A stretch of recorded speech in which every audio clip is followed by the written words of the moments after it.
What fake thing that happens in movies pisses you off? When watching a show with intelligence operatives or some top secret command facility, everyone has Bluetooth earbuds and are handing each other classified files on USB sticks.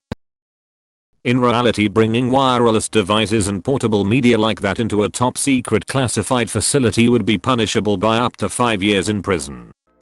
Digging graves in wooded areas. There are fucking roots everywhere. You can't dig a 6-foot grave with a pair of shovels in an hour. That shit takes time. Are people shooting at you? Take cover behind anything. Car doors, drywall, couches, tables, cardboard boxes. It does not matter. Everything is bulletproof. When getting shot, stabbed, bones broken and beaten seems to have no physical detriment on a character. Get shot in the leg, still able to run. Stabbed in the back, still able to finish a fight. Ridiculous. Hacking anything in seconds. Mafia guys, mobsters, or hitmen, people who are in the business of killing people and disappearing inconveniences are intentionally clumsy or stupid when it comes to kill the protagonist. No double tap, overcomplicated killing, taking their sweet time, not putting more than one or two henchmen for a particularly dangerous hostage. 1. Where a witness confesses on the stand. 2. Thorough sudden surprise prosecution evidence. 3. Witnesses monologuing on the stand. 4. Minimal hearsay objections. 5. So much forensic evidence. Drives me batty. The fresh out of college student scoring a great apartment in a swanky part of town while working minimum wage job for themselves. In reality, you'd have 4 roommates for such a place, or you're living in a dump in a bad part of town. That everyone in a Tom Cruise movie is the same height or shorter than him. I know it's the most common one, but since it hasn't been mentioned yet, I'll mention it. Gun reloads, or lack thereof, and the insane amount of ammunition the protagonist is carrying. Edit. Guys, come on, everyone's been commenting the same reply of how John Wick doesn't fall under this criteria for the past 24 hours. I know, okay. I get it, XD, please stop lol. When someone throws a grenade into a building and the whole building blows up.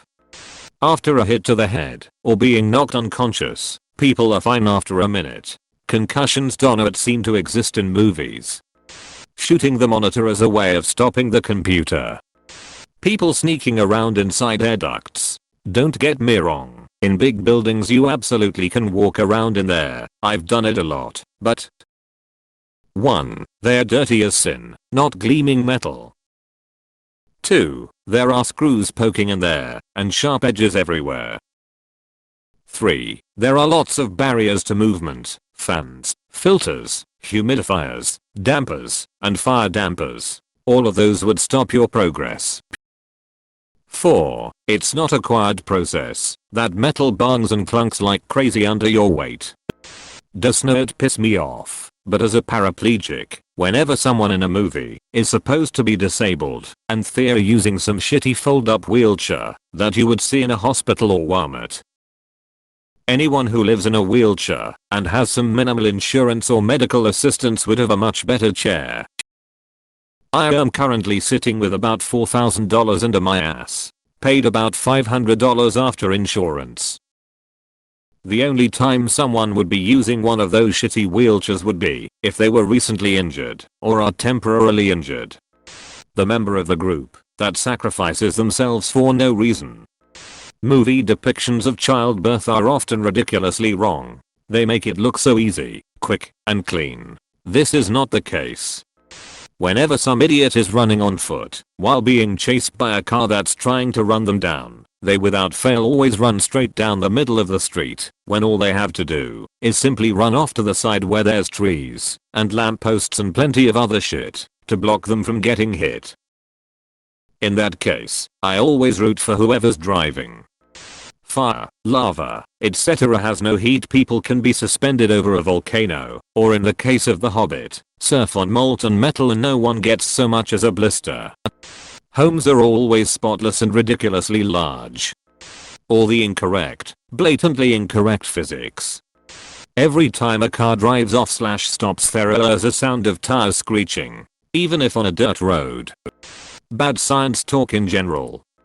Neck breaking for an easy or quick kill. I'm getting sick of it. Slight inconveniences that could easily be solved that are the main conflict of the movie. Acting like an easily removable piece of duct tape silences someone. That a sample can be DNA processed in 2 minutes, so you know who your killer is. Setting off fire alarm / fire sprinklers. 1. Pulling a fire alarm will not activate fire sprinklers. 2. Setting off a single sprinkler head will not set off the entire system. Each fire sprinkler has either a glass bulb with heat-sensitive liquid or a metal fusible link.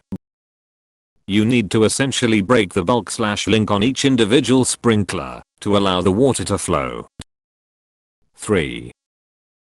The water leaving the sprinkler system will be black from the years of corrosion that occurs inside due to the stagnant water. You do not want to be around this water when it comes out.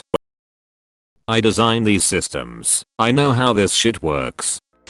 Gift wrapping the box and the lid separately. I mean, I get why they do it. Multiple takes, but it always sticks out to me. Also, every bag of groceries has French bread. How terrible the bad guys are at shooting. EMTs / doctor / random hero person using a defibrillator on a person that has flatlined. That is not how it works. You shock a flatline and all you do is make the patient even more dead. Flatliners get drugs to get their hearts beating and then get shocked if that beat is abnormal. When the plot necessitates the protagonist to be unconscious for several hours due to a blow to the head. Then he/she just regains consciousness, shakes their head a few times, and is back to normal. I've had several concussions from sports in my life, and only one where I lost consciousness, and that was for maybe several seconds. For that one I spent weeks fighting nausea, headaches, and vision problems. My mood was impacted for months. There's no way I could just get up and start kicking ass after being out for several *HOURS*. When they give a person CPR and the person walks away unscathed. When you give proper CPR, you are essentially breaking ribs to pump the heart, and sure, it doesn't happen to everyone, but still see a doc after that, and anything medically related like EpiPens being used, then magically all normal. All of these require being looked at a doctor / emergency care directly afterward. In British soaps, which are shite in general, everyone goes to the pub every day but no one ever gets drunk. They also order a pint, take one sip, and then just leave. Guys who get rejected and then stalk the girl and win her over at the end of the movie. Any scene where chloroform knocks someone out in 2 seconds. I feel like Rio officially has gone too far. Women's hair is always perfect after a crazy action sequence. They're also wearing heels all the time, no matter what crazy stunts they're doing. When people fall in love and decide to spend together the rest of their lives after spending 5 minutes together.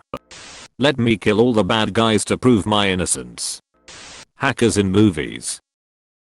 \***enters a few keystrokes \***.